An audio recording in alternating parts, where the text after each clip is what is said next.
Иргэн та цалингаас 12 төрлийн татвар давхардуулан ногдгийг та мэддэг болов. За ямар төрлийн татвар ногддог гэвэл 2 сая төгрөг нийтлэг цалин 2 сая төгрөгөөс жишээ болгоод аваад үзье. За ажилтангаас болохоор чинь эдгээр татварууд бол бүгд бол ногддог байгаа.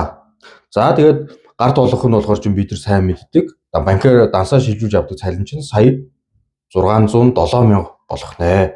За үүнээс гадна болохоор чинь шууд бус цалинд ямар татвар ногддог чинь худалдаа авалтанд нь болохоор одоо бид нар цахилгаанаа төлье, утасныхаа мөнгийг төлье, интернетийнхаа мөнгийг төлье, ийм худалдаж авъя бүгдэнд нь яах нь нөөт бол шингэсэн байдаг байгаа. Тэгээд шууд усаар нөөт ногддог байгаа.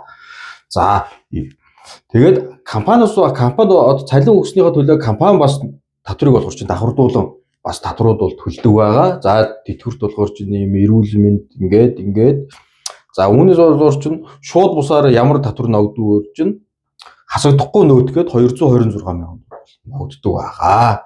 За эдгээр бүх татваруудыг одоо энэ самбар дүүрэн их татваруудыг болохоор чинь нэмэх юм бол яах вэ гэхээр 1,39,700 төгрөг гарч байна.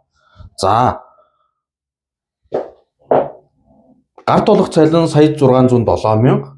Тэгээд татвар сая 39,200-оор нэмэх юм бол яах нь 2 сая 646,700 төгрөг гарч байна.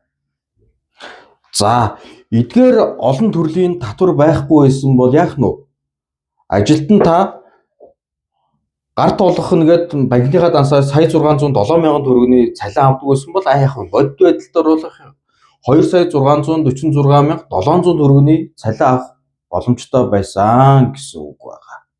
За анхаарал хандуулсанд баярлалаа.